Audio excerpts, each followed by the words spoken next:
Olá, meus queridos Sérgio, Melissa e todos aqueles que estão nos acompanhando no Consciência Cósmica.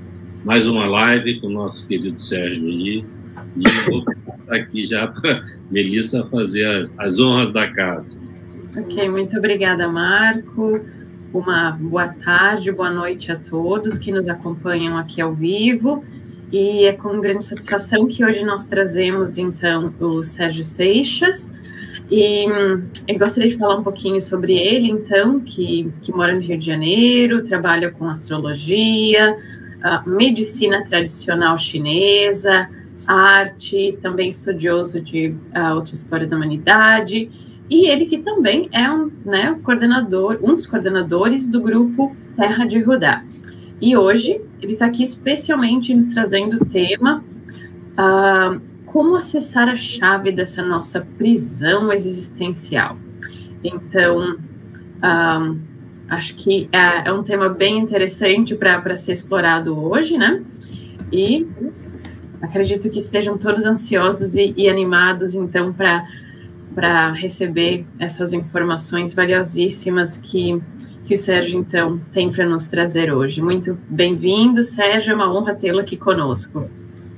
Opa, a honra é toda minha, totalmente minha. Quero agradecer muitíssimo ao Marco esse convite, a Melissa, essa generosidade, essa anfitriã, né? E também sempre é bom a Danilo Noronha, que foi o responsável por foi o cupido dessa relação de amor aí, foi ele que fez a intermediação entre eu e vocês, né? Então tem uma tríade bonita, Marco, Melissa, Danilo Noronha e todos vocês que estão chegando e que estão assistindo aí. Queria fazer uma observação rápida. Vocês devem estar percebendo que a minha luz aqui está um pouco ruim. Só um detalhe rápido. Eu estou sem luz aqui no sítio onde eu moro, então estou com gerador, com abajur e com a luz do final de tarde aqui. Final de tarde não, meio de tarde. Então, desconsidere o pouco profissionalismo da luz, porque quem mora na Mata Atlântica tem o bônus e tem o ônus disso. Então, ainda bem que existe gerador, ainda bem que existe tecnologia. Bem, obrigado. Podemos começar, então? Podemos. Obrigada. O tema de hoje é como acessar a chave dessa nossa prisão existencial, uma escavação da arqueoastrologia nos registros psíquicos sobre as origens e jornadas do todo em nós, em cada um de nós. Eu queria me apresentar, a Melissa fez uma apresentação, eu também queria fazer. Eu trabalho com astrologia desde 1981, desde agosto de 1981, portanto, esse ano vai fazer 42 anos ininterruptos de trabalho com astrologia, né? Ou seja, são 42 anos onde eu posso até dizer que eu tive poucos momentos de férias e muitos momentos de lazer com esse trabalho fantástico, que é perscrutar a alma das pessoas através dos planetas, dos signos, enfim. E no meio do caminho também, lá para o ano 2000, entrou na minha vida a medicina tradicional chinesa, pegando shiatsu, acupuntura, ervas chinesas. Isso também me abriu umas perspectivas maravilhosas em relação ao universo do Yang, do Yin, dos 5 elementos, dos meridianos, né, dos mandatos do céu, não mais via astrológica, mas agora via a tradição chinesa, né?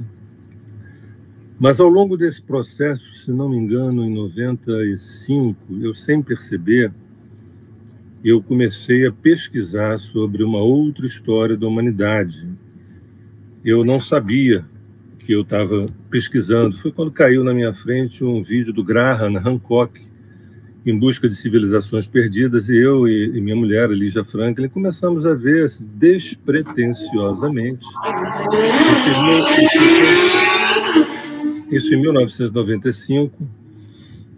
E quando eu fui ver, sei lá, 10, 12, 15 anos atrás, eu percebi que eu estava estudando, pesquisando, como se fosse uma espécie de uma convocação profunda, interna, não uma decisão intelectual. Vou estudar esse assunto porque é um assunto que eu gosto. Não, quando eu me dei conta, eu estava dentro de uma convocação de eu pesquisar, e é evidente que também dentro de mim havia uma indignação sobre como as coisas funcionavam no mundo, como as pessoas se relacionavam, o modelo de felicidade, toda essa história me incomodava. Tinha alguma coisa já desde longa data, alguma coisa um pouco fake, que eu, com ascendente escorpião, eu precisava decifrar isso, precisava decifrar o que está acontecendo, né?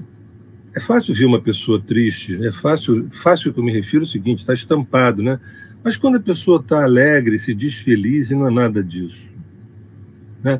É muito difícil a gente esconder uma tristeza, e é muito fácil a gente achar que está tudo bem, está tudo ótimo, principalmente quando a gente não tem um GPS, a gente não tem uma bússola, a gente não tem um dharma, a gente não tem um propósito, não tem um caminho, não tem... que vier está bem, entendeu? Um lazer ali, um entretenimento ocular, uma distração. Pois é, essas coisas sempre me mobilizaram, sempre me incomodaram profundamente. Então, por conta disso, na verdade, que eu estou aqui hoje trazendo, quem sabe, 1% dessa busca, dessa pesquisa ao longo desses anos todos. Então, eu queria enfatizar uma coisa muito importante. Nesses 42 anos, foram dezenas de milhares de pessoas que abriram a psique, os meus olhos, a minha escuta, o meu olhar, o meu entendimento.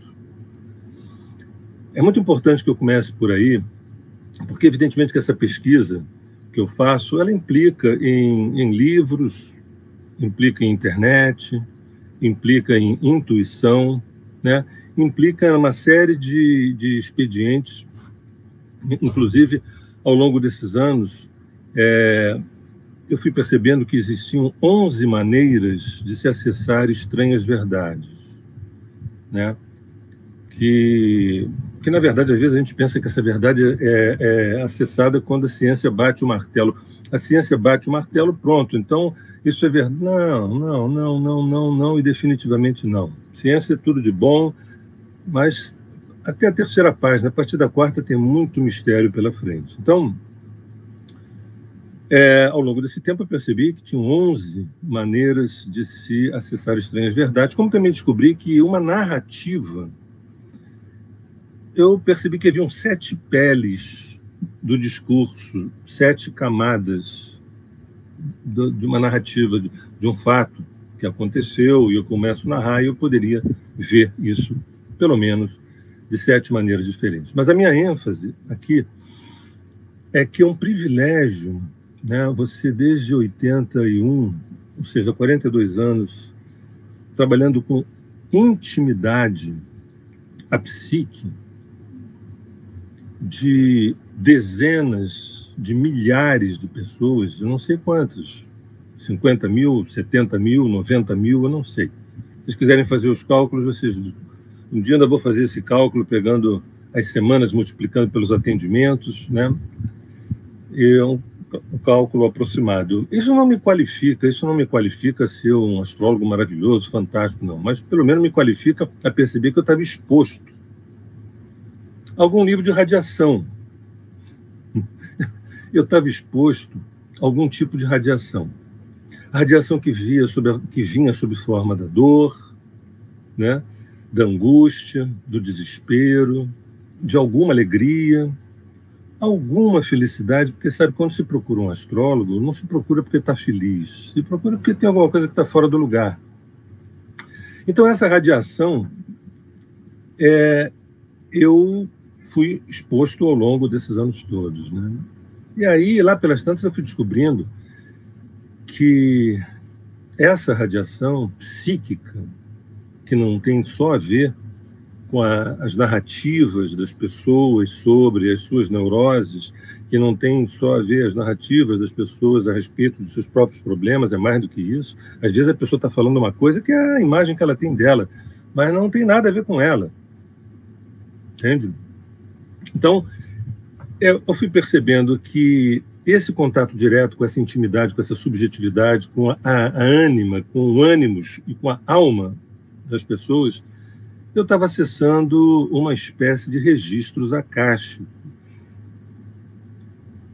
Eu estava acessando uma espécie de arquivo ontológico. E ainda me pagavam para isso, e me pagam até hoje para fazer isso. Ou seja, como se a vida das pessoas fosse uma espécie de biblioteca viva. Eu já tinha lido nos livros que num grão de areia você pode perceber todos os universos, holograficamente, num pedaço de maçã, você tem toda a maçã inteira. Eu já tinha lido sobre isso, mas a minha ficha caiu no experimento empírico, quando eu fui quando algumas imagens, algumas intuições, algumas visões vieram ocorrendo a partir dessa experiência direta com a psique humana. Então fica aí uma espécie de dica para pessoas que têm uma longa experiência com a psique humana e também com a psique coletiva. Tem muita informação ali libertária, muita informação ali libertadora, muita informação ali conscientizadora. A gente não pode ficar preso às narrativas mais periféricas. Por isso que eu falei que eu, na minha prática, né, eu descobri 11 maneiras de se acessar uma estranha verdade, isso é fascinante, e também as 7 camadas do discurso.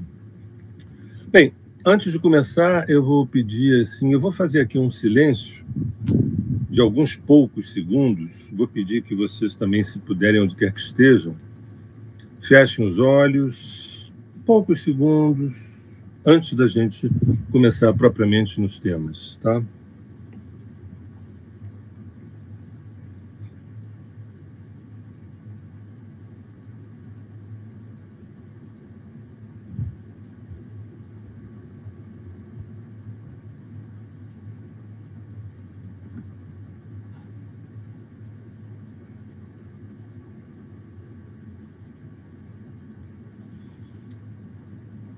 Eu sou um escravo,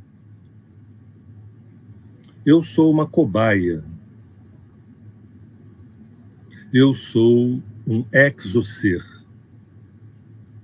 eu sou uma pessoa, eu sou um indivíduo, eu sou um Buda, eu sou um Deus.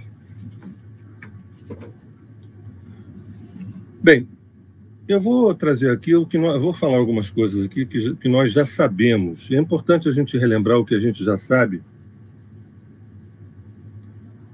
Tá bom, vamos falar diferente.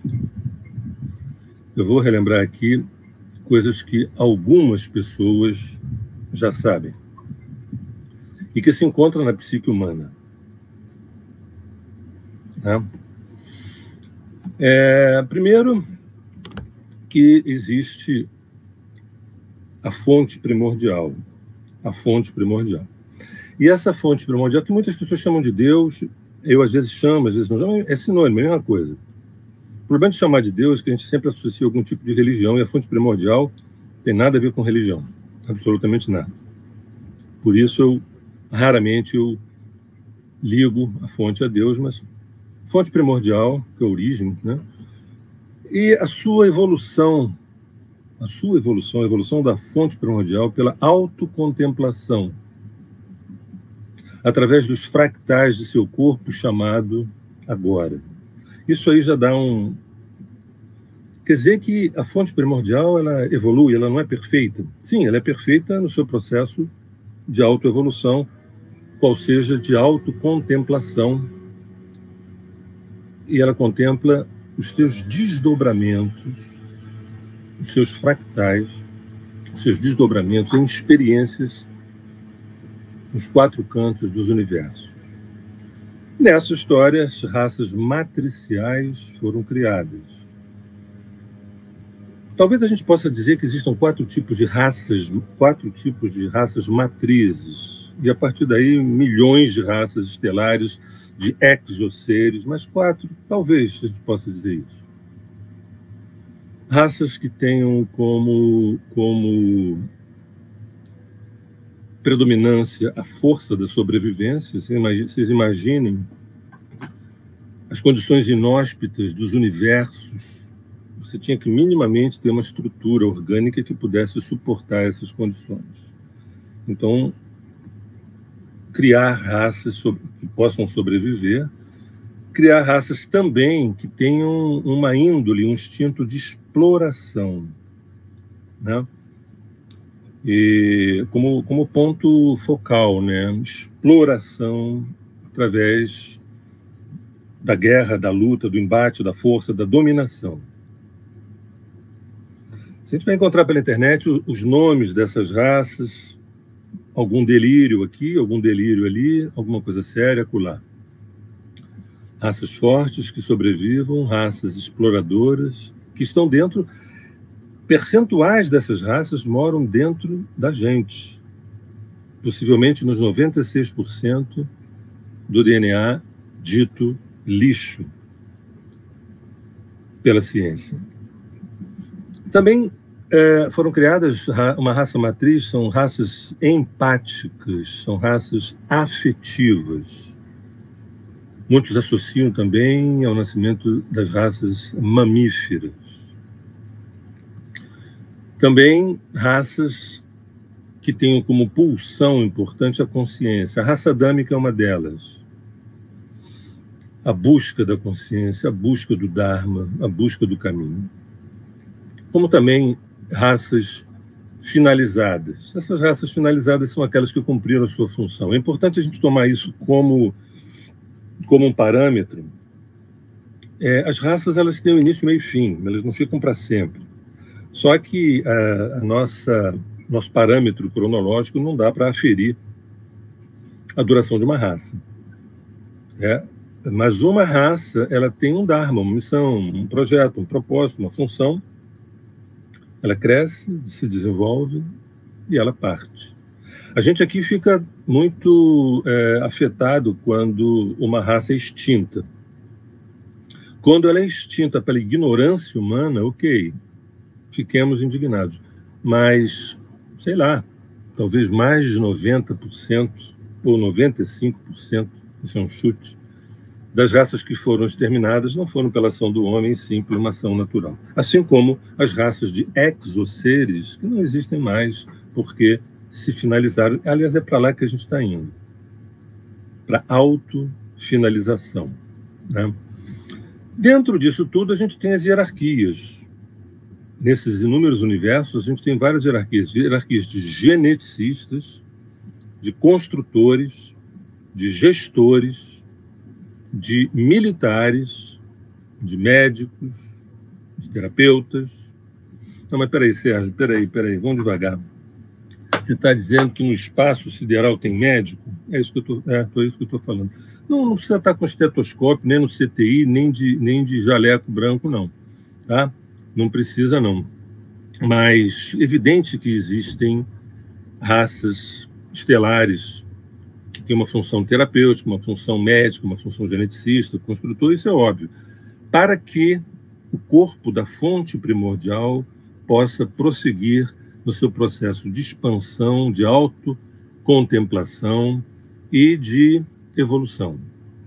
Gente, mas que coisa, quer dizer, eu não sabia que Deus estava num processo evolutivo e eu tinha uma parcela nisso. Não vou deixar meu ego ouvir isso, porque se meu ego ouvir isso, minha vida fica estragada. Sugiro que você não deixe o seu ego ouvir isso.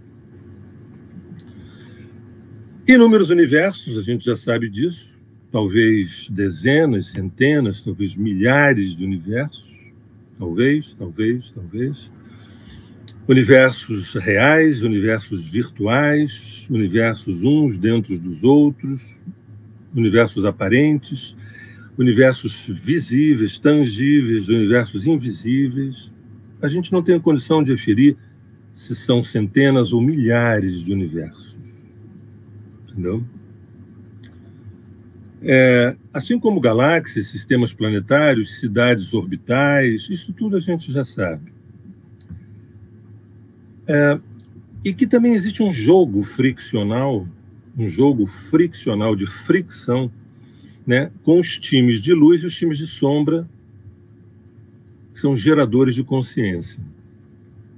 Então, essa dança da fonte primordial em nós demarca um povo que joga no time da luz e um povo que joga no time da sombra. O time da luz é aquele que faz todo um esforço para que cada partícula tenha uma empatia com o retorno à fonte. E o povo da sombra é o povo que investe na cisão, né? Lembrando que não existe cisão nenhuma, mas a gente crê nisso, a gente acredita nisso, a gente crê nisso, a gente se identifica com a cisão, a gente sofre com a cisão, a gente tem uma vida medíocre acreditando nisso, né? Faz parte desse jogo, a função desse jogo, gerar consciência, ampliar consciência. A gente vai ver já que essa é a chave da cela da nossa prisão existencial. Então, esse jogo friccional com os times de luz e sombra, geradores de consciência. Bem, aqui é bom lembrar o seguinte, eu não trabalho com alguns constructors. Tem algumas construções, como, por exemplo, Miká, Anrotak, Saraten, Nebadon, Orvoton. Eu não trabalho com esses constructors. Eu trabalho, como eu falei, acessando direto a psique individual, a psique coletiva, as informações que elas acendem todas as luzes dentro de mim, que eu nem chamaria isso de canalização, não, eu chamaria de evidências. Assim, gente, isso é óbvio. Eu dou um exemplo simples aqui, você olha, você percebe o tamanho. Para quem acredita que só tenha um universo, que não é o caso, mas para quem acredita, pensa assim, vem cá, isso é grande, é enorme. Tem outras vidas? Você não precisa de prova, não, mas existem outras vidas, sim. Ponto final. É assim que eu funciono, com evidências simplesmente profundas, do que algumas narrativas, algumas construções que a gente chama, alguns constructors, né, que criam uma certa mitologia. Por exemplo, a gente tem o livro de Urantia, por exemplo, que é um livro interessante, mas é um livro cristão, que dizem uma influência pleidiana ou uma influência híbrida, né?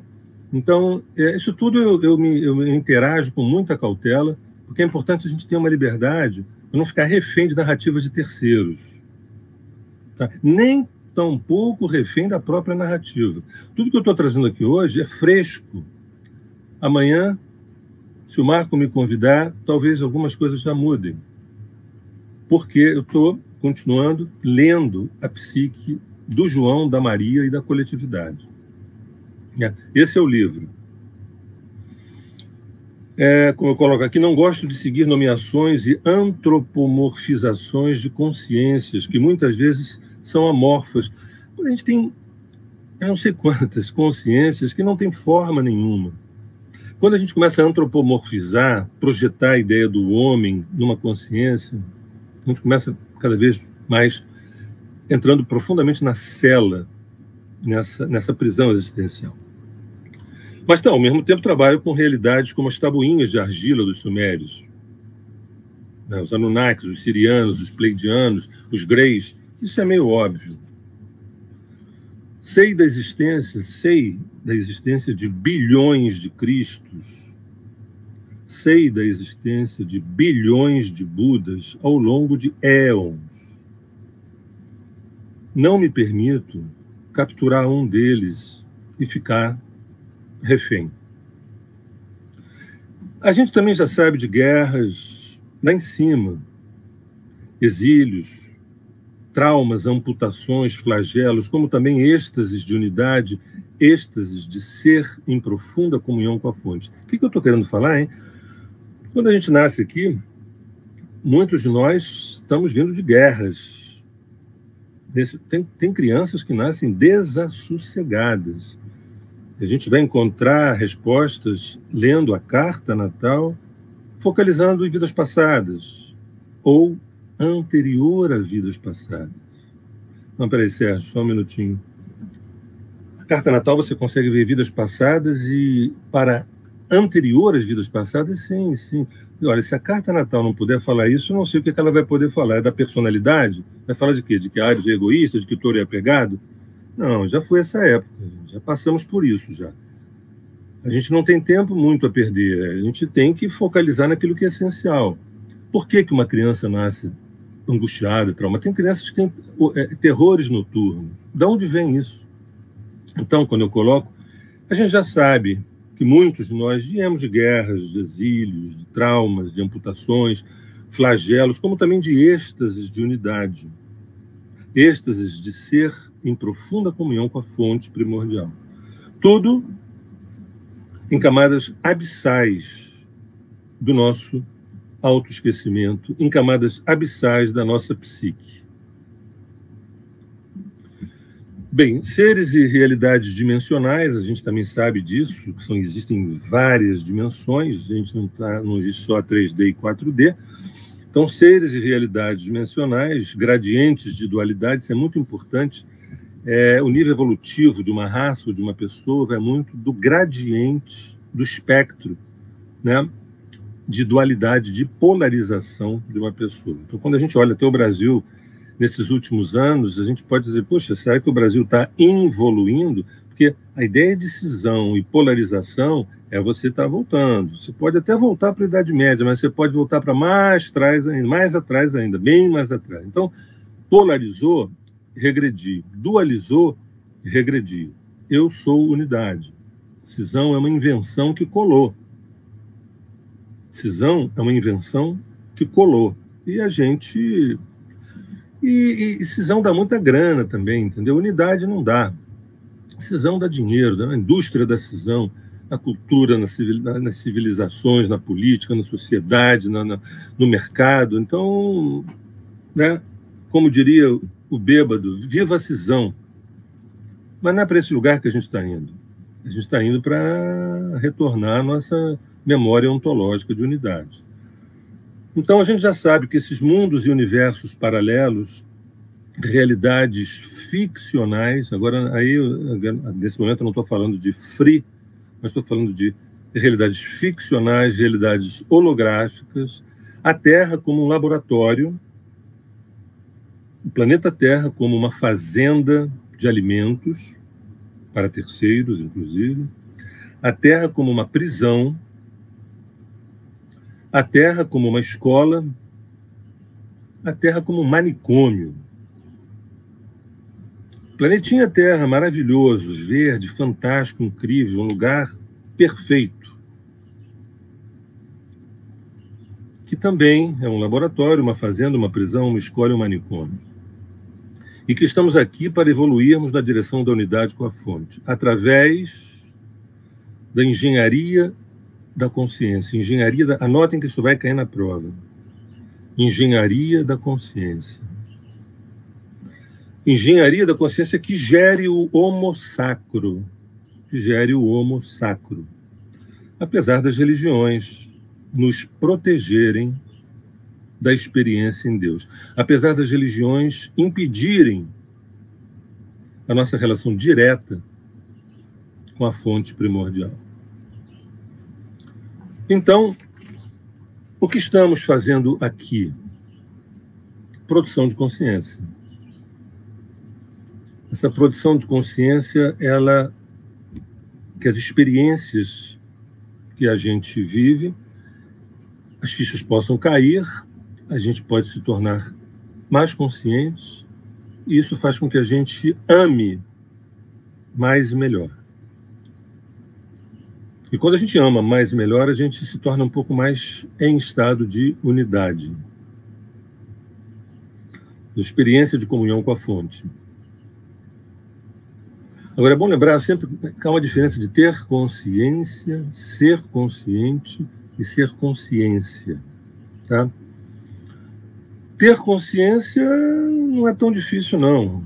As pessoas que cometem as maiores barbaridades, elas têm consciência. Elas não são conscientes. Então, ter consciência, ainda mais agora com internet, colocando muitas coisas até verdadeiras, a gente tem consciência de muita coisa. Tem consciência que não pode comer isso, não pode beber aquilo, não pode falar aquilo outro, não pode fazer isso. E a gente faz tudo isso. Essa pessoa não é consciente, ela tem consciência. E o estado mais elevado é quando a pessoa ela é consciência, ela é a própria consciência. Nesse momento, ela já está em estado de unidade muito forte. Lembro que consciência tem um processo de conhecimento. Esse conhecimento, quando ele é inoculado pelo amor, ele vira sabedoria. Esse conhecimento em si não basta. Eu vejo muita gente na área espiritual trazendo 119 milhões de informações, detalhes preciosos sobre estruturas, universos, raças, isso e aquilo. Eu fico pensando se tudo isso é necessário para a gente ascender, para a gente se iluminar, para a gente se tornar de fato quem nós somos.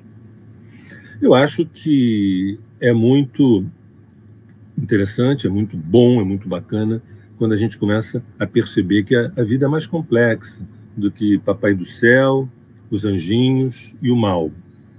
Quando a gente sai disso, existe o Papai do Céu, os anjinhos e o mal, e fica ligado no que o pastor está falando, porque ele sabe das coisas. Quando a gente sai disso e percebe que tem um nível de complexidade, da fonte até esse que vos fala nesse momento, um nível de complexidade, milhares de universos, milhões de raças, dimensões diferentes. E outra coisa, seres que erram, que se equivocam, seres muito superiores a gente e que fazem besteira, porque eles estão no processo evolutivo. Quando essa ficha começa a cair, eu acho maravilhoso. A gente começa a relativizar uma série de situações para chegar no absoluto. A gente começa a relativizar uma série de conhecimentos para chegar no absoluto. E quando a gente se aproxima um pouquinho do absoluto, a gente vai falar que tem muita quinquilharia, tem muita informação que é perfumaria em relação a raças, em relação ao universo, a quantidade do universo, a quantidade disso, daquilo. Isso não importa. Isso não importa em nada, absolutamente nada. Qual é a essência do nosso processo evolutivo? Existem milhares de universos, centenas existem, isso é óbvio, isso é claro. Existem hierarquias sombrias e luminosas? Existem. Isso já está de ótimo tamanho, quando isso não é entendido só, mas isso é sentido. Gente, o buraco é mais embaixo. A consciência é o único território incapturável. A consciência é o único território incapturável, não aprisionável. Onde quer que estejamos e como estejamos, a consciência é a chave para a porta de saída de prisões e estados de autoesquecimento.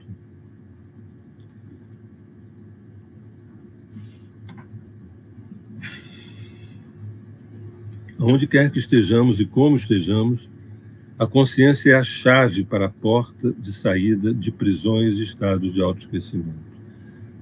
Né?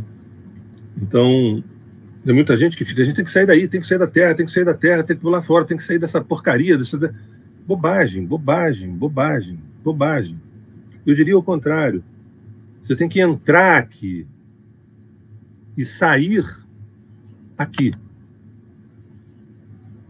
Percebe? Quando a gente diz assim, tem que sair daqui, tem que sair da Terra, tem que sair da Terra, mesmo, vem uma nave que vai pegar os melhores, a nata, e eu preciso estar consciente. Bobagem.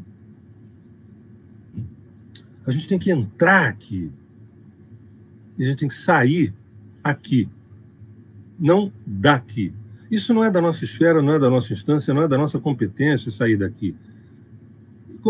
Por que entrar aqui? Eu não estou aqui. A pior é que a gente não está muito aqui. A gente está aqui, lá e acolá. Entrar aqui, entrar no teu problema, entrar na tua questão, entrar nas tuas vísceras, entrar na razão pela qual você foi convocado a estar aqui. Onde é que estava escrito que você veio aqui? Construir família, trabalhar, ter algum prazer e morrer? Onde é que estava escrito isso? Qual é o teu tema encarnacional? Para que você nasceu?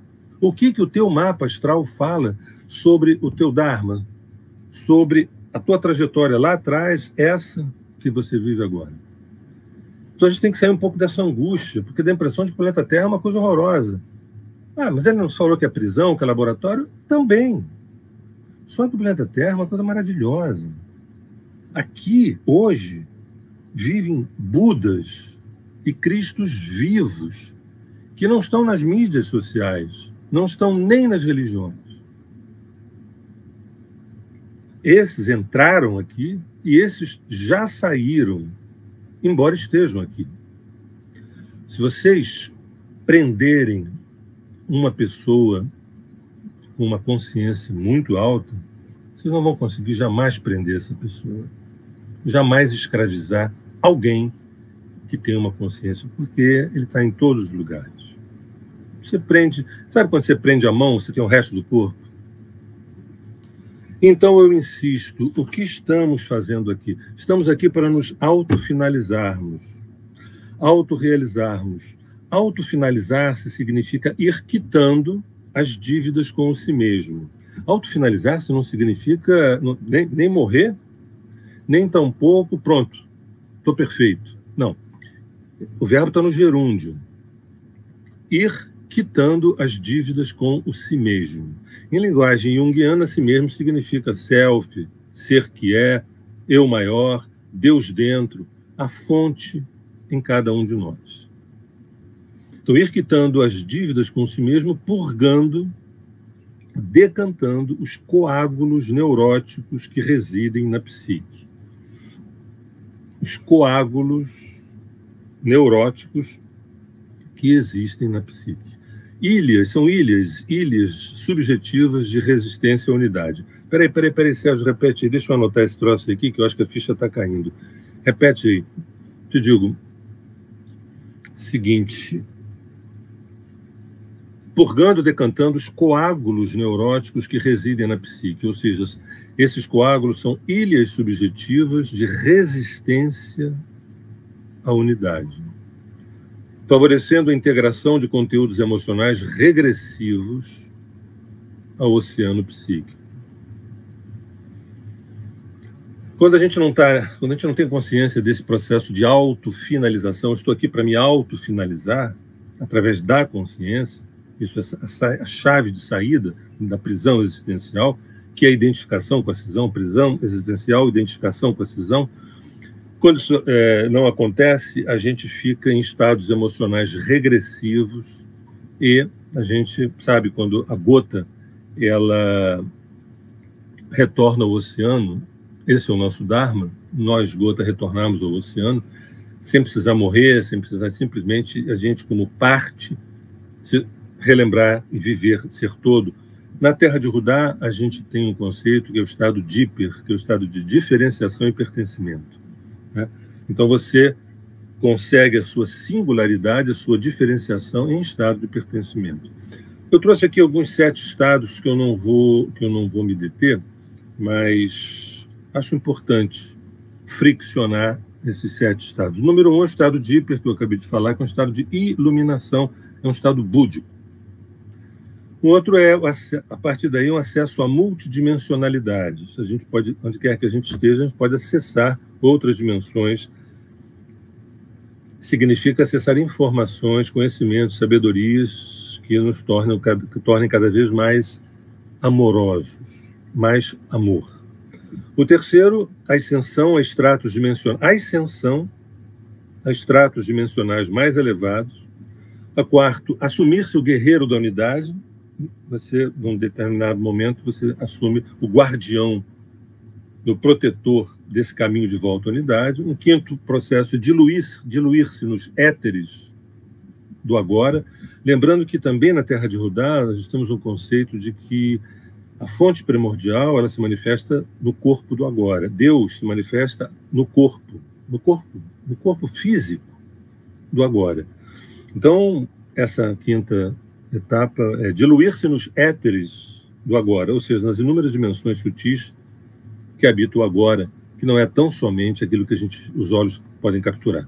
Uma sexta etapa é poder retornar ao descenso evolutivo, que é o momento que a gente vai nessa espiral ascendente, e a gente é convocado, de alguma forma, a um processo de descenso nesse processo evolutivo, ou seja, reencarnei novamente como uma espécie de referência. O sétimo estágio é ser reabsorvido pela fonte primordial. Ser reabsorvido pela fonte primordial, isso não significa que a gente se transformou num ser alado. Não, estou me referindo a pessoas que têm CPF, têm RG, muitos deles têm filhos, têm casa, têm cachorro para levar para fazer cocô lá fora. Estou me referindo a essas pessoas, tá? Esses Budas adormecidos. No projeto Terra, se eu tivesse que definir em 3 palavras, e eu acho que essas 3 palavras também têm uma herança positiva do Espiritismo, é purgar, conscientizar e ascender. A gente está aqui para purgar, queimar, conscientizar esse processo e ascender. O que é dito é expiar, regenerar e ascender. Expiar, regenerar e ascender. Bem, aí nós temos uma coisa assim, autofinalizar-se de um lado versus destroços emocionais. Nós temos de um lado autofinalizar-se versus destroços emocionais. Olha só, destroços emocionais. Entre parênteses, eu coloco escombros nas ruínas do autoesquecimento. Vamos repetir isso mais uma vez? Todo mundo repetindo aqui, presta atenção. De um lado, repare aqui esse jogo, essa turma. De um lado, autofinalizar-se. Do outro lado, destroços emocionais. Entre parênteses, escombros nas ruínas do autoesquecimento. Do que você está falando, cara? Já digo, peraí. Seguinte. Carências inexubíveis. Vê se a gente se identifica com alguma coisa aqui. Atenção, vamos ver. Carências inesgotáveis, rombos que nunca são preenchidos, dependências emocionais, jogos e manipulações, pessoas presas ao passado, infância, juventude, adolescência, enfim, infantilização emocional, crenças que desafiam a inteligência, autossabotagem, ciúmes desmedidos, possessividade, medos infundados, inseguranças oportunistas, traumas cultivados ou traumas adotados, aderidos, vitimizações, náufragos agarrados à mãe, náufragos agarrados ao pai, náufragos agarrados aos filhos, amigos como fonte de distração do Dharma, amigos como fonte de distração do Dharma, prazeres sazonais como substituto do êxtase de unidade. Pesadinho, né? Aí eu coloco aqui assim, educações erosivas. Educações erosivas. Entre parênteses, obesidade egóica. Algumas educações erosivas. Ganhar bastante dinheiro, muito além do que se necessita. Fazer sucesso aos olhos dos outros. Ser famoso, possuir imóveis e mais imóveis, ter muito conhecimento estocado num cérebro que não sabe o que fazer com toda essa tralha. Ter muito conhecimento estocado num cérebro que não sabe o que fazer com toda essa tralha. Estar identificado com o menos, com o apequenamento. Estar estacionado nos revides, estar estacionado nos revides discriminatórios, questões raciais, étnicas, questões de gênero, e vai embora. Eu trouxe aqui alguns jogos de videogame. Eu coloquei alguns jogos de videogame dos auto-esquecidos, dos auto-abandonados, dos adormecidos. Então, os auto-esquecidos, os auto-abandonados, os adormecidos, eles têm um videogame que dizem que é super divertido. Eu trouxe aqui 5 videogames. O primeiro é o seguinte, meu videogame, trabalho, família, lazer e morre. The game is over. Videogame número 1, trabalho, família, lazer e morre. Videogame 2, estudo, trabalho, autoafirmação e morre. Videogame número 3, poder, dinheiro, autoafirmação, lazer e morre. Quarto videogame, lazer,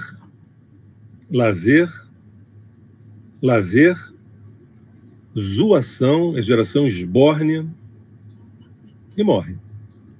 E para encerrar, para a gente não ir muito longe, eu coloquei um 5º videogame chamado sobrevivência,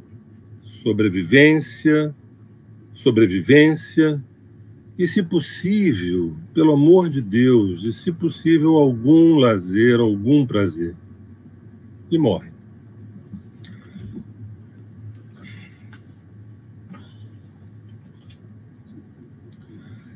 A realidade do autorrecordado, a realidade do autorrecordado, né?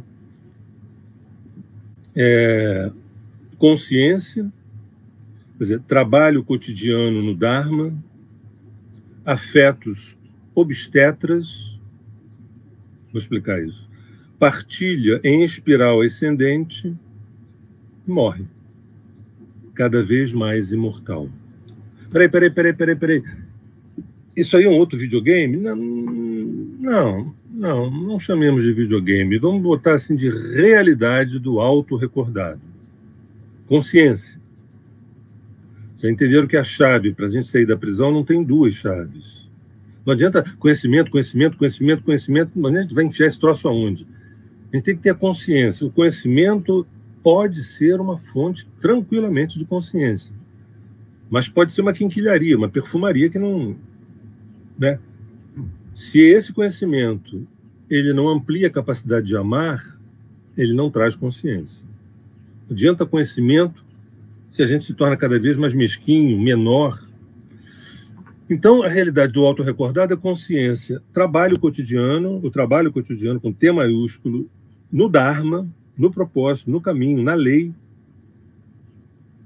com L maiúsculo, afetos obstetras, em vez de falar de família, amigos, o que são afetos obstetras? São afetos que geram partos, geram nascimentos, novos nascimentos. Esse é um conceito também da Terra de Rudá, afetos obstetras. São afetos que geram nascimentos, novos nascimentos. Né? Normalmente, os nossos afetos, eles não funcionam muito assim.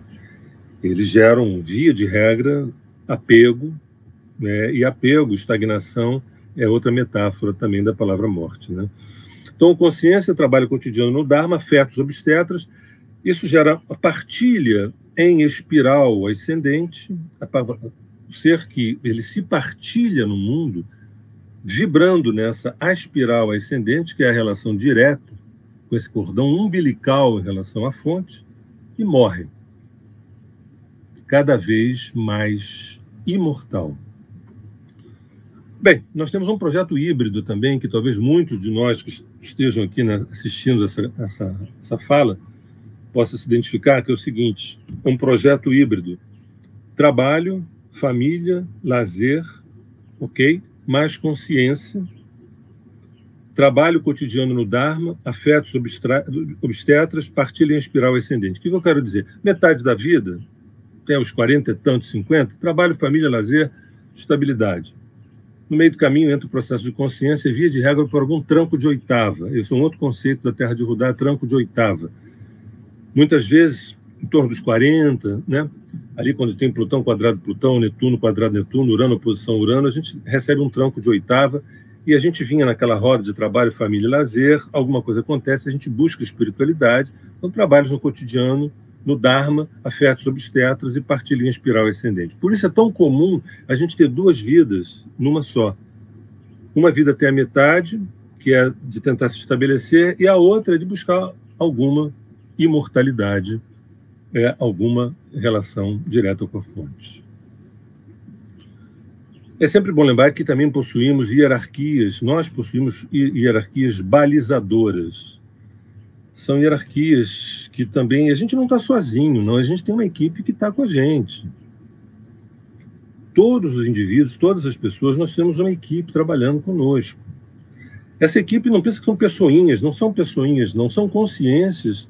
Isso aqui, lá, acolá, para todos os lados, é o corpo da fonte, em estado de autocontemplação. Então não tem nenhum condado, nenhum reino, nenhuma província nesses centenas de universos, ou milhares de universos, ou dezenas, ou milhões de universos, ninguém sabe disso, vamos dizer assim, não tem nenhuma esquina que não tenha, de alguma forma, o corpo autorregulador,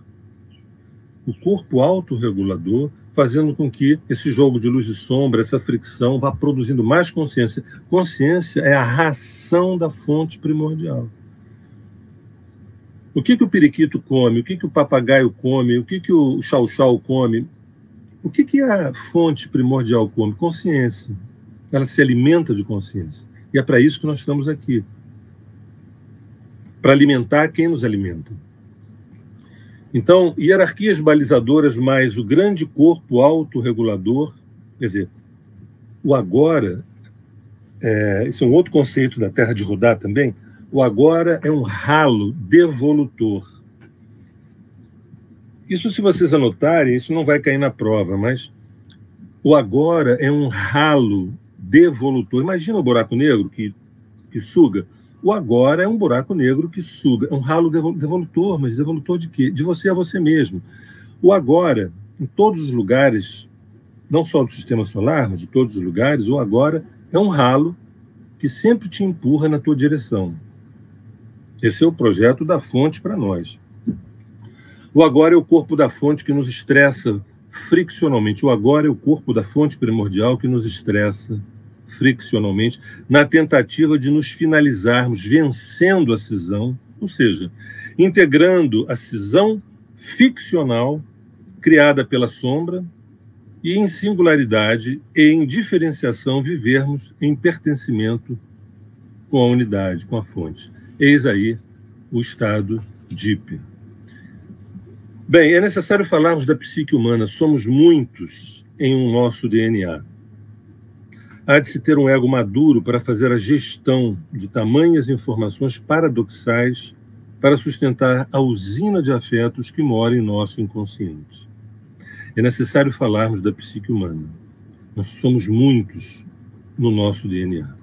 Há de se ter um ego maduro para fazer a gestão de tamanhas informações paradoxais que nos habitam, tamanhas informações paradoxais que nos constituem, para sustentar a usina de afetos que mora em nosso inconsciente.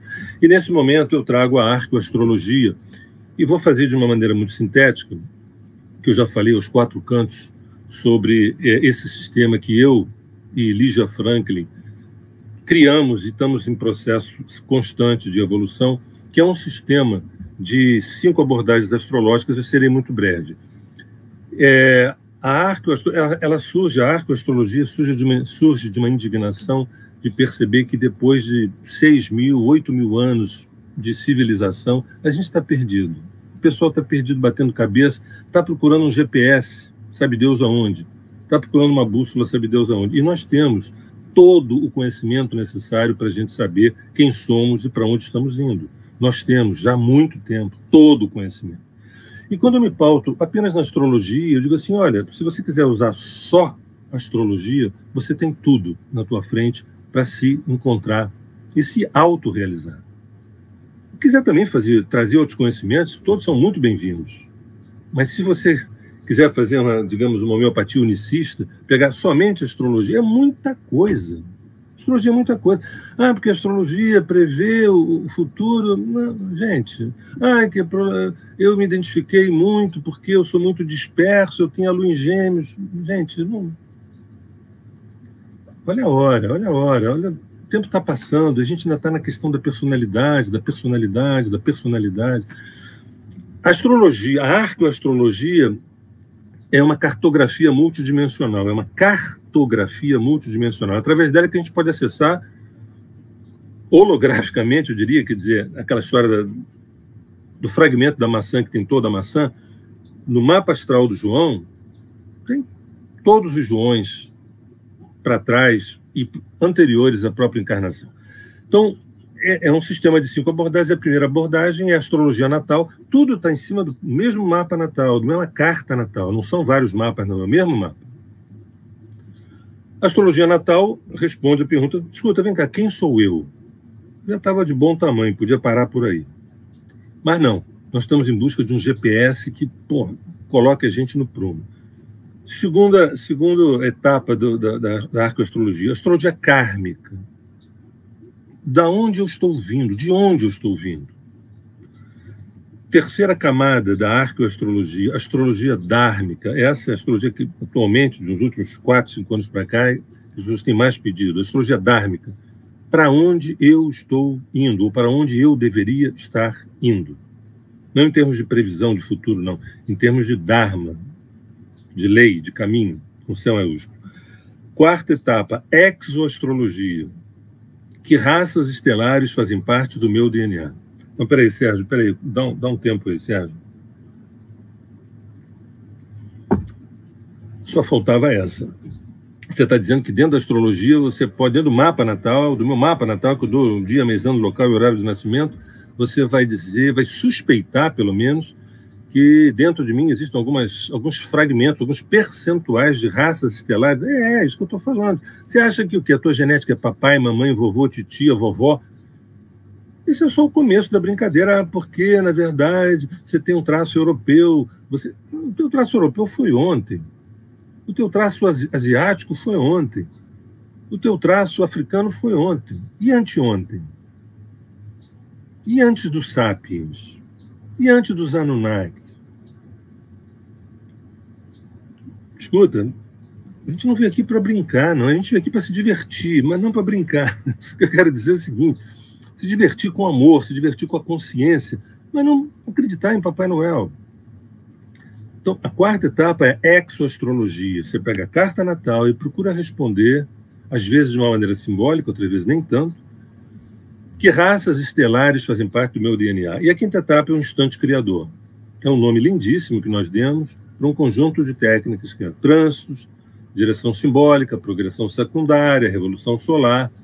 E a gente batizou de instante criador porque é isso mesmo, um instante criador. Bem, já deu 1 hora. Eu tenho mais algumas coisinhas para comentar. Acho que vou prosseguir. Se houver uma ordem de cima que eu me... Pode continuar. Pode continuar.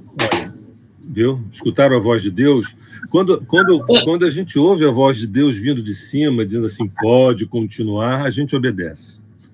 Mas tentarei ser sucinto, então.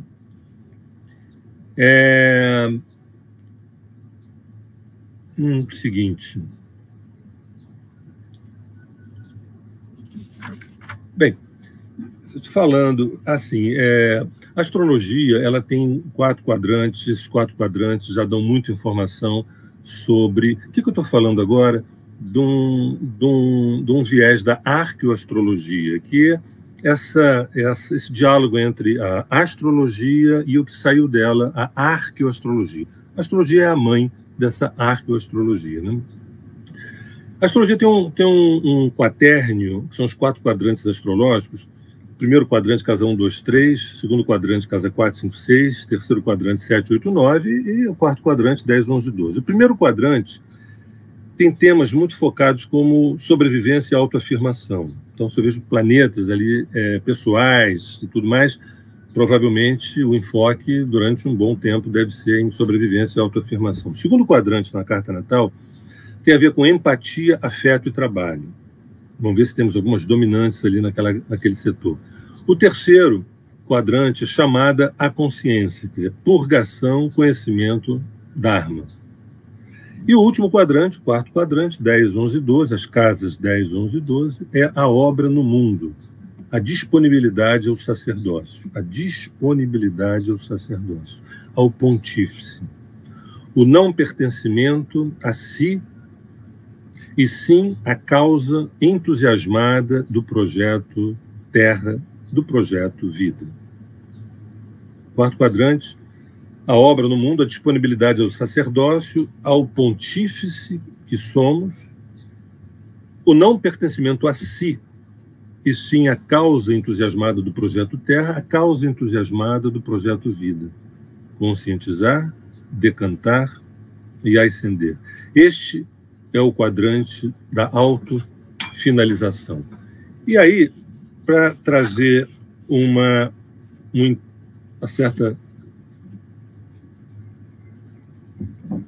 certo frescor, que é o seguinte, um frescor que é o seguinte, a gente quando fala de astrologia, a nossa cabeça é uma cabeça velha para falar de astrologia, para falar de tarô, falar de runas, a gente tem uma cabeça velha. Entendeu? Só porque a astrologia tem milênios, que a gente não pode atualizá-la, a gente não pode... Então eu queria trazer algumas palavrinhas que trazem algum frescor, algum oxigênio. Por exemplo, para os nossos 12 temas encarnacionais, os nossos 12 arquétipos, os nossos 12 signos, né? Isso é um olhar da astrologia / arqueoastrologia. Os 12 arquétipos, os 12 temas encarnacionais. Um é manifestar-se, estar aqui, Áries. O segundo, abastecer-se, Touro. O terceiro é apreender, Gêmeos. O quarto é reconhecer-se, a si, ali, o seu clã, sua família, seu núcleo, Câncer. O quinto tema é criar-se, Leão. O sexto é aperfeiçoar-se, Virgem. O sétimo é expor-se ao olhar do outro, expor-se ao julgamento do outro, Libra. 8. Saber morrer diariamente. É um exercício de autofinalização, Escorpião. 9. Nono tema, conhecer o Dharma, Sagitário. 10º tema, assumir-se a obra que vem se tornando dia a dia. Assumir-se a obra que se vem se tornando dia a dia. Capricórnio. 11. Ir além dessa obra temporal. Recriar-se. Aquário. E, por fim, o 12º tema, aqui a gota se recorda oceano. Peixes. Existem 10 pulsões na psique humana, isso é uma visão bem da arqueoastrologia, né? Os planetas no céu representam na arqueoastrologia pulsões psíquicas. O Sol como logos, a Lua como uma memória metabólica,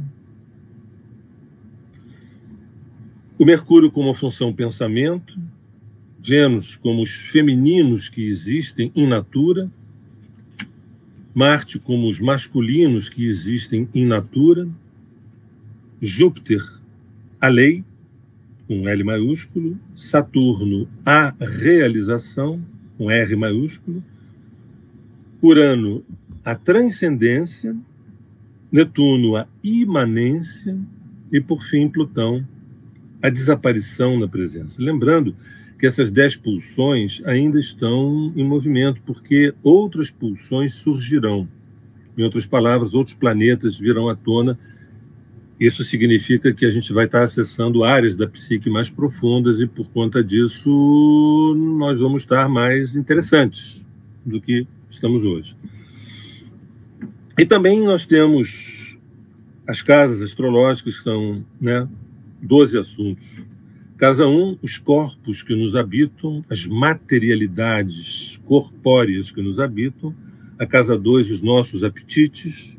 A casa 3, as linguagens que fazem parte da nossa curiosidade, do nosso desassossego. A quarta casa, as raízes, as origens. Eu tenho uma certa obsessão por isso. Meu Sol está no penúltimo grau de Câncer. A quinta casa são os desejos, importantíssimos. Eu sou, ao contrário de alguns budistas, por exemplo, eu sou um apologista do desejo, principalmente quando a gente sabe a origem deles, Porque se a gente fica desejando com ego, aí a coisa complica. Mas quando esse desejo vem de outra instância mais profunda, isso vai levar a histórias mais friccionais, mais interessantes. A sexta casa são os ofícios, os nossos ofícios no mundo. A sétima casa, os espelhos. Isso é muito interessante. A casa do casamento, da parceria, são a casa dos espelhos, onde a gente pode se ver melhor. A oitava casa, das despedidas, onde a gente se despede a partir das informações que a gente tem na oitava casa.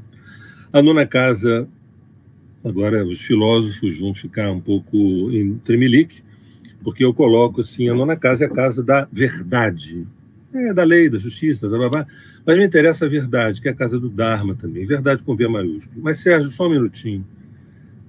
Nessa época de versões, e não existia verdade, e o relativismo ser uma coisa muito sedutora, escuta, olha só, a verdade existe. A verdade existe. Que não é filosófica, não é verdade bíblica. Verdade. Vocês querem que eu dê um exemplo da verdade? Seguinte, hoje vai escurecer e vai virar noite. Aqui no Brasil. E a noite vai trazer uma série de informações sobre a noite. Isso não é nenhuma versão, isso é a verdade. E amanhã, anotem aí, hein? Previsão de um astrólogo. Amanhã, em torno de 6 da manhã, virá o dia. Tendo ou não tendo sol. Mas isso são fatos astronômicos. Fatos astronômicos são sintomas de uma verdade ligada ao natural, que é do natural que surge a natureza, não o inverso. A natureza não vem do natural. Perdão, o natural não vem da natureza. A natureza nasce do natural. O natural é a verdade. A consciência do narcisista ocidental admitir a verdade é muito complicado, mas a gente precisa ter humildade. A 10ª casa é a montanha mais alta que existe.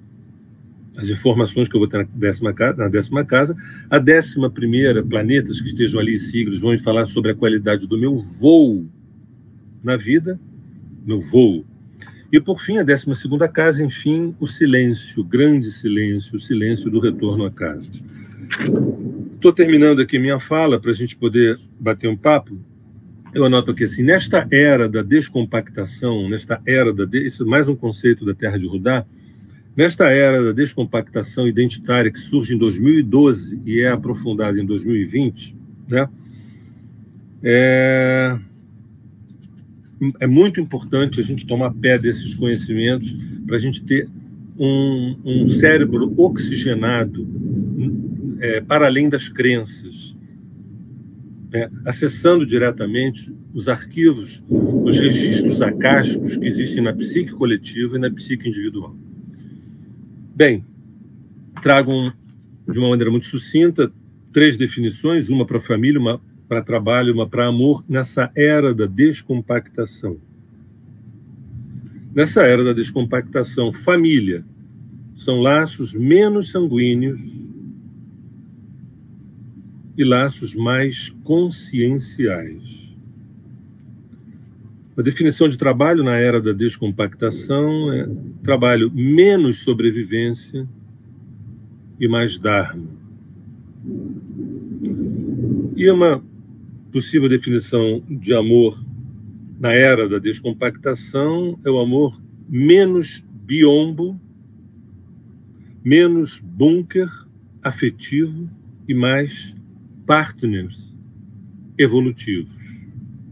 Mais partners evolutivos, mais danças evolutivas. E termino, portanto, nossa plena liberdade não depende da boa vontade de ninguém. A nossa plena liberdade não depende da autorização de ninguém. A consciência foi, é e sempre será soberana. A consciência é o agora, que é a fonte primordial, que é um instante criador, que é Deus em nós e nós em Deus. Eu termino a minha fala dizendo: eu sou um escravo,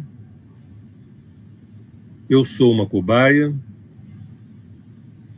eu sou um exoser, eu sou uma pessoa, sou um indivíduo, eu sou um Buda, eu sou um Deus.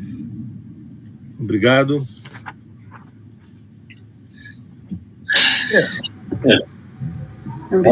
Altas reflexões aí, né? Bem, 1h10, né? Você ia comentar alguma coisa das 3 horas da tarde? Foi bom você falar. Foi bom você falar. Eu fiquei um pouco impressionado, gente, com o céu de hoje, às 3 da tarde. Né? Eu tomei a latitude aqui, a longitude do Rio de Janeiro, onde, na verdade, eu estou falando. Eu fiquei muito impressionado, primeiro, que às 3 da tarde foi o grau exato da lua cheia, né? O Sol a 16 de Aquário e a Lua a 16 de Gêmeos. Isso é uma coisa. Olha, eu vou gastar uns 3 minutos tentando fazer uma interpretação assim, muito poderosa desse. Eu não sei o que vai acontecer com essa live, eu não sei se vai ter algum tipo de desdobramento, eu não sei se todo mundo vai ascender daqui para frente, ou se, na verdade, a gente vai ficar mais confuso. Pode ser que a gente fique mais confuso também. Mas olha só o céuzinho, o céuzinho.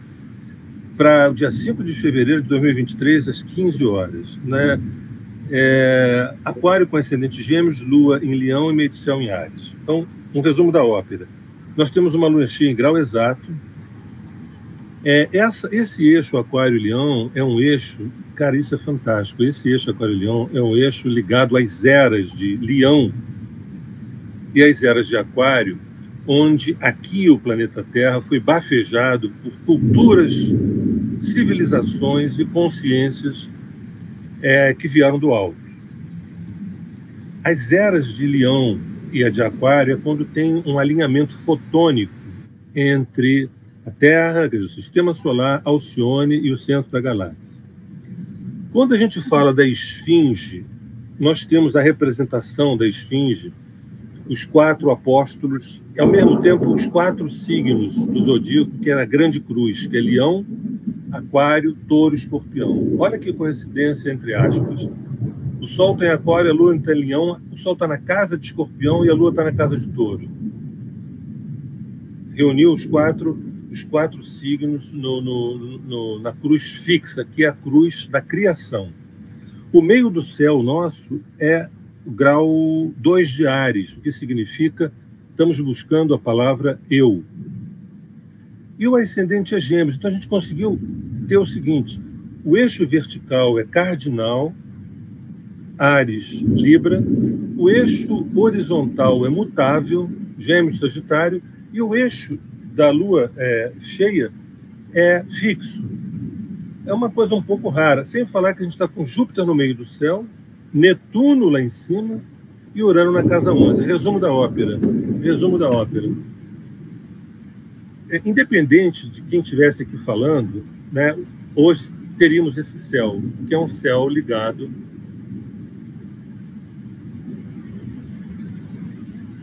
a um renascimento. É um céu ligado a um renascimento. Agradeço, tive o privilégio, eu não sabia que teria esse céu, vou fazer esse céu momentos antes de começar. Não sei se vocês estão ouvindo, não sei se vocês estão ouvindo. Eu estou falando do céu, ele está caindo aqui, o céu está baixando, está a 50 metros da minha cabeça do céu. Está caindo do céu.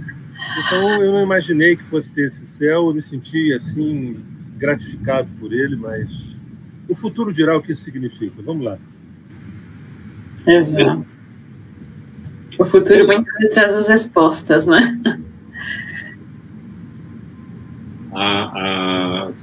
Algumas coisas que foram colocadas aqui no decorrer da tua palestra aí, que a gente não colocou porque justamente às vezes não atrapalhar, mas que poderia ser colocado agora no final, né? Como, por exemplo, a Júnia Cardoso botou assim, eu entendi que o psiquismo humano é o livro e ele lê, né? Primeiro me deixa fazer um carinho na Júnia. Eu gosto demais da Júnia, do trabalho dela. É uma astróloga sensibilíssima. Me sinto honrado que ela esteja aqui entre nós nesse momento. Deixa eu dizer uma coisa. É isso mesmo, você entendeu certo. O psiquismo humano é o livro que ele lê. Não, só um detalhe, peraí. Tem autores nacionais, autores estrangeiros, internet, intuição, mas olha, a psique humana está de goleada em tudo isso.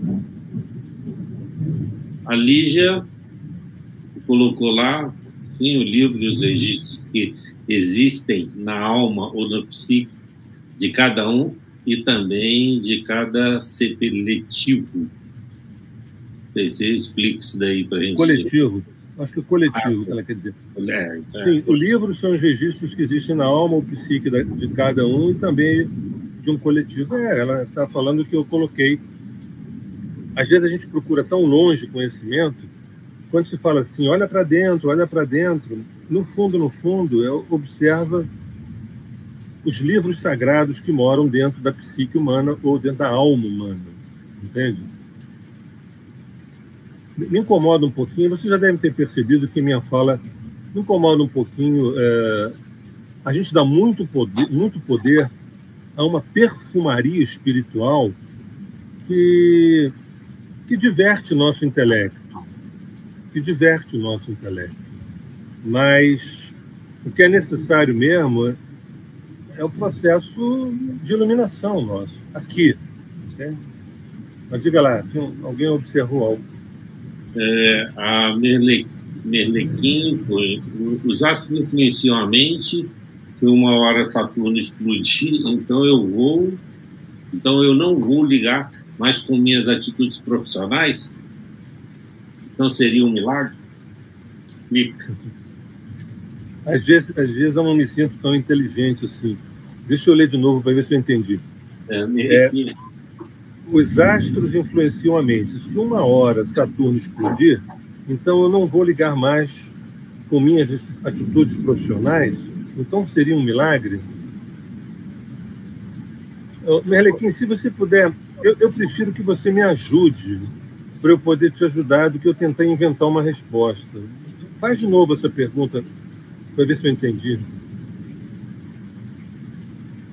Não sei se seria essa outra pergunta que ela põe aqui. Diga lá.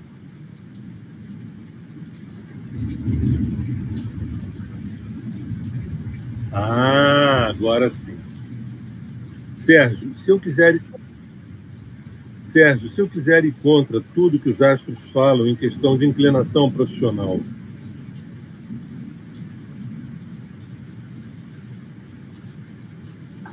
se a interpretação do mapa em relação à profissão for uma interpretação dármica, profunda, ontológica, essencial, anímica, e você for contra, você vai se dar mal. Ponto. Porém, se a interpretação do mapa profissional for feita a meia boca, por alguém que saiba um pouquinho da astrologia, que ouviu o galo cantar, e você for contra, talvez dê tudo certo. Entendeu? Eu quero que vocês entendam uma coisa. Astrologia não é o seguinte, olha, vocês têm que obedecer esse negócio, ponto final. Não. Existe uma leitura astrológica que é a leitura do fluxo das coisas. As coisas têm um fluxo. As coisas têm um fluxo. E a função da leitura do mapa natal é perceber esse fluxo. Quero ir contra o fluxo. Ok, vai pagar o preço. Na boa, sem problema. Né? Quero ir... mas o meu desejo de ego não vai ao encontro do fluxo da minha alma. E vamos ter problemas. Uma coisa, o ego é o menino de recados da alma. O ego é um funcionário público da nossa psique. Quem manda é a psique, não é o nosso desejo egóico. Tá? E a Karin fala, nada é por acaso, né? Com certeza. Nada é por acaso.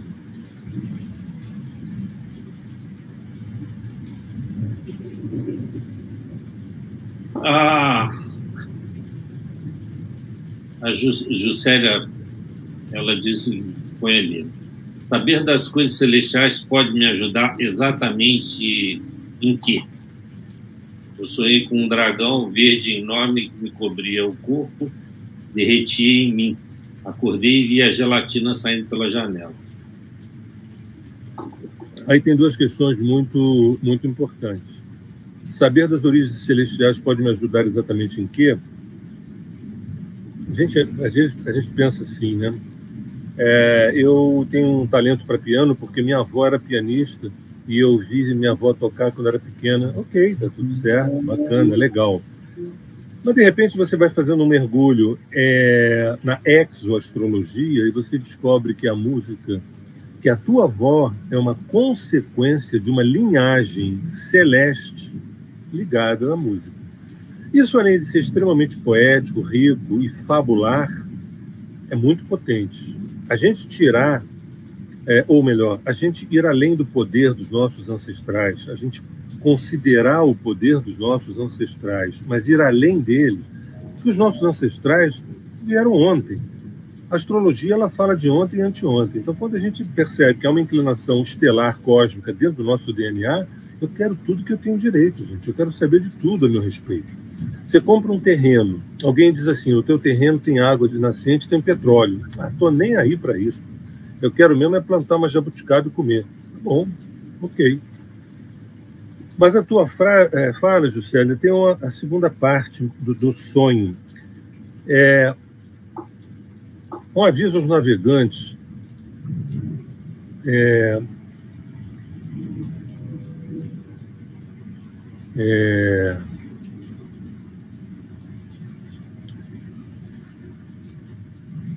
Um aviso aos navegantes é o seguinte: houve uma época onde aqui na Terra haviam dragões voadores. Tá bom? E há uma época hoje que existem dragões voadores em outros lugares. Dragões voadores que soltam labaredas de fogo, essa coisa toda. O que acontece, é uma coisa muito importante, é que tentaram mitologizar fatos históricos. Quando a gente mitologiza fatos históricos de extrema potência, isso acaba virando historinha, acaba virando lenda.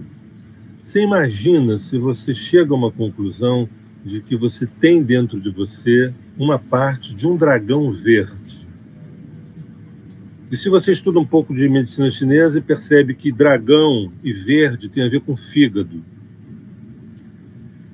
e que você pode perceber que tem algumas questões na tua vida relacionadas ao fígado, que é um dos órgãos mais importantes nossos. Parece que eu estou só simbolizando, mas, na verdade, para os antigos sábios, eram fatos concretos. Por exemplo, os alquimistas da Idade Média, eles poderiam dizer o seguinte: poderíamos dizer o seguinte, que a carqueja, a minha coxa, o estanho, o cavalo e Júpiter, todos eles se entendem. Eu não estou entendendo nada. Não estou entendendo nada. Isso é culpa do Marco. Isso é culpa do Marco. Chamar doido. Por que tu chama doido?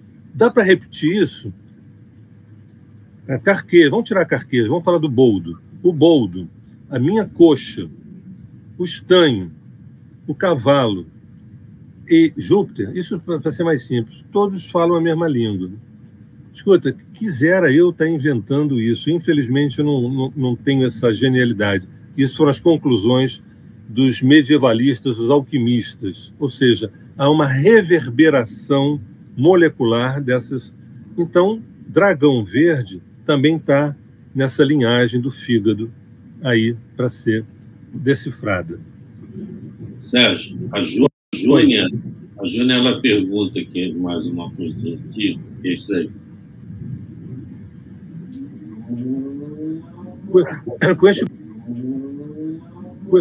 Com este Plutão nos próximos 20 anos em Aquário, a astrologia será muito transformadora, e essa visão mais profunda é o que virá colaborar com...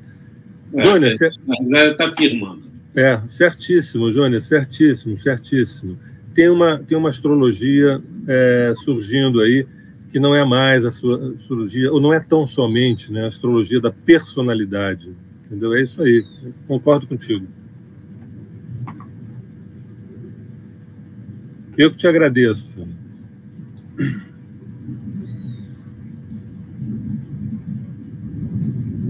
Bem, eu acho que ficou bem explícito aquilo que você colocou hoje.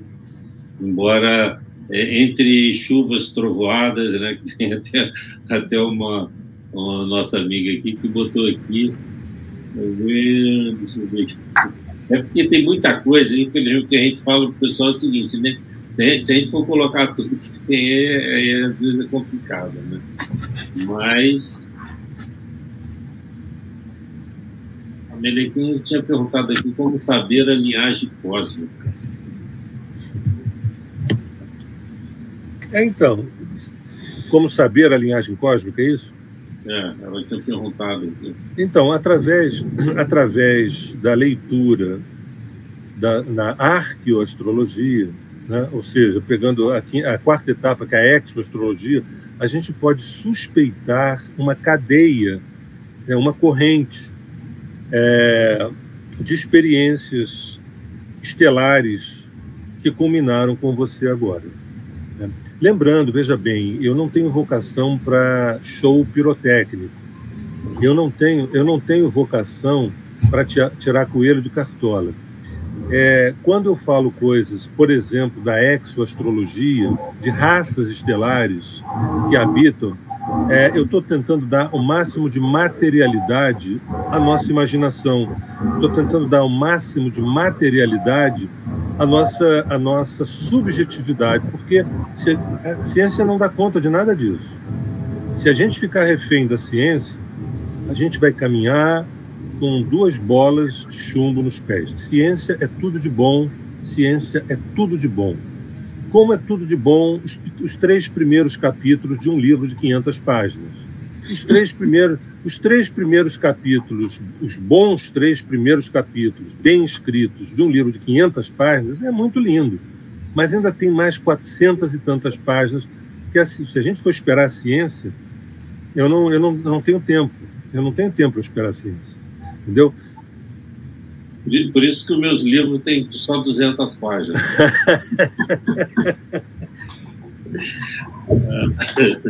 A Heloísa botou ali: entendo que o mapa astral é como uma foto de céu tirada no momento do nascimento e traz consigo os códigos necessários e, se bem entendidos, servem de bússola para os melhores caminhos. Realmente, né?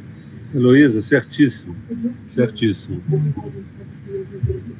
A Juscelia agradece aí, Sérgio.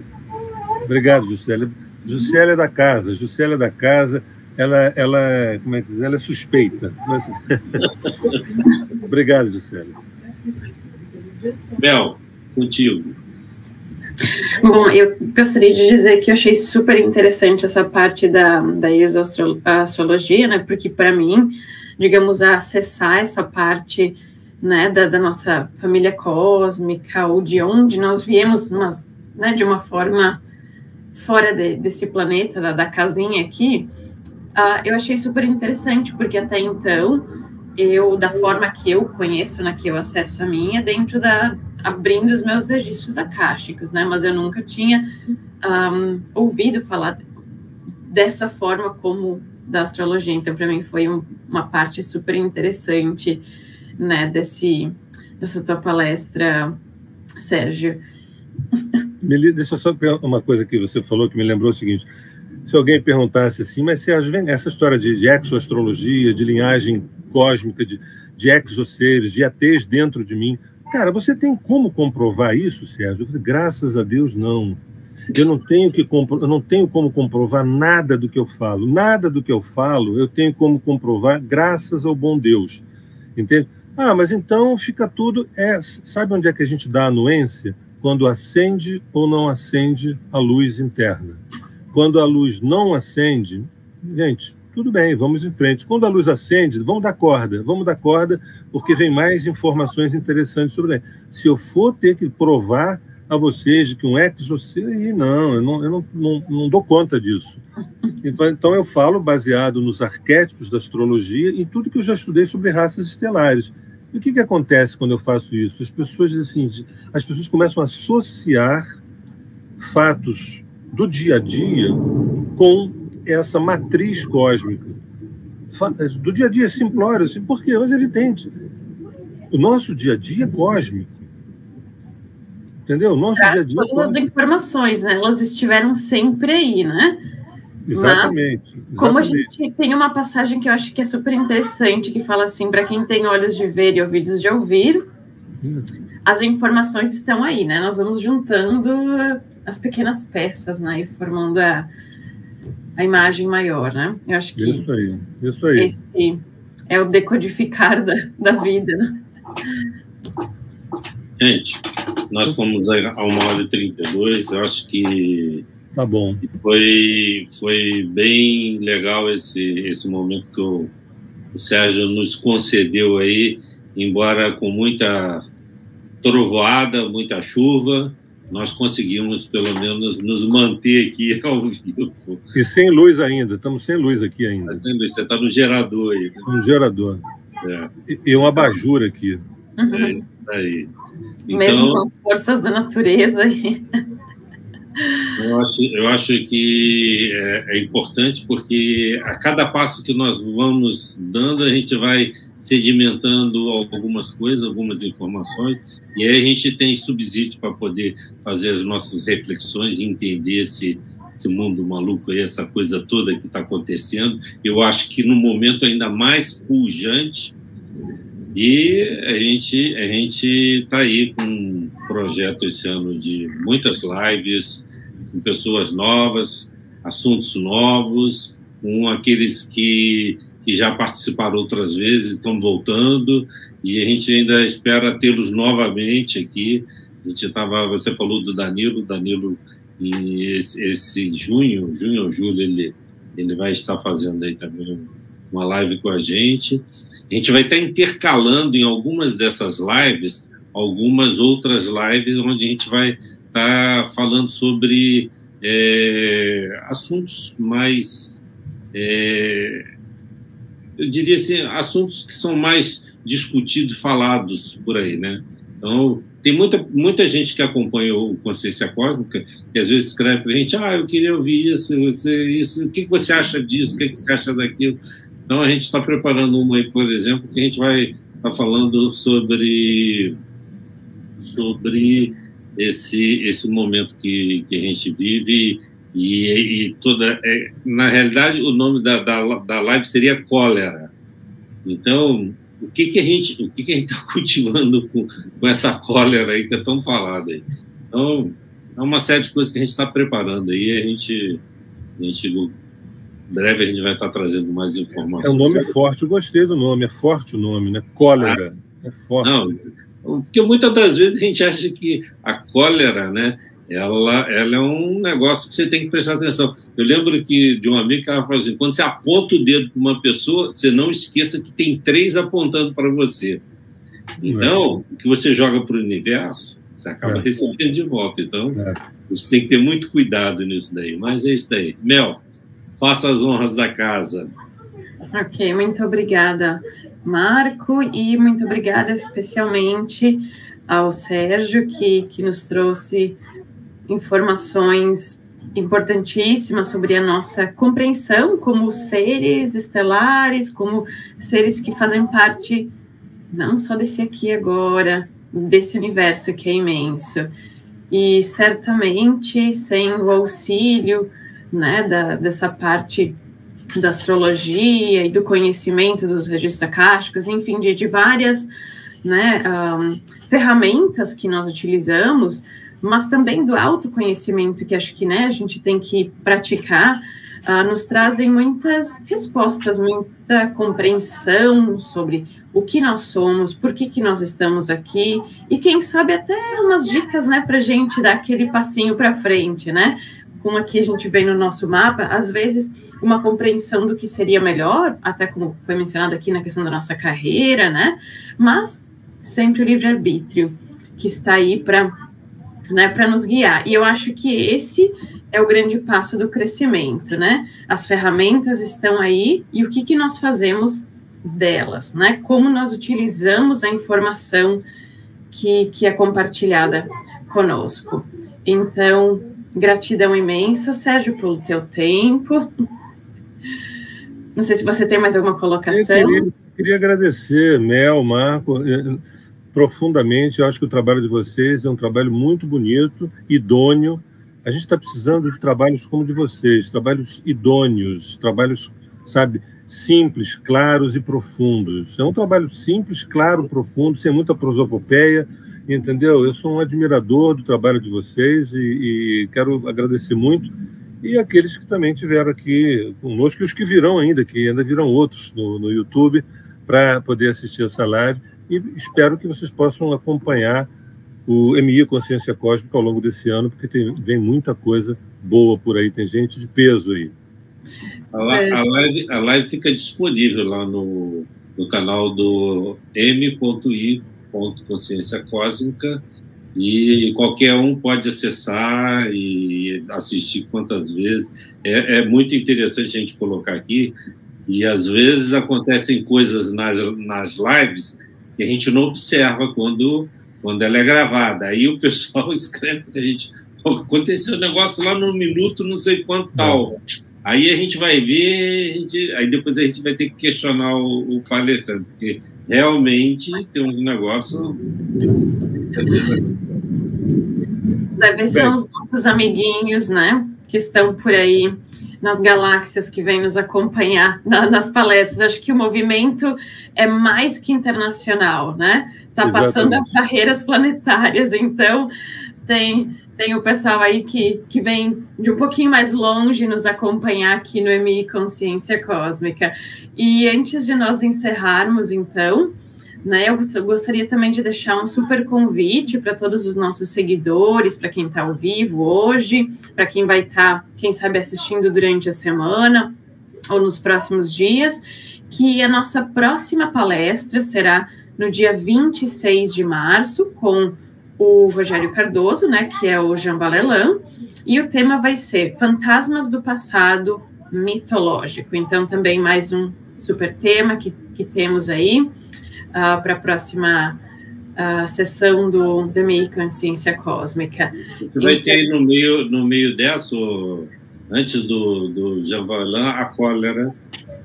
Isso, exato, né? Então, essa que tínhamos anteriormente, né, agendada, mas nós vamos, às vezes, né, adicionando a agenda inicial que foi passada para vocês, então, no primeiro encontro que nós tivemos em 2023.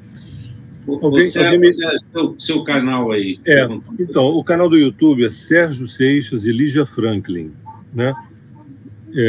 o canal do YouTube. Também tem o Instagram da Terra de Rudá, né? O site da Terra de Rudá.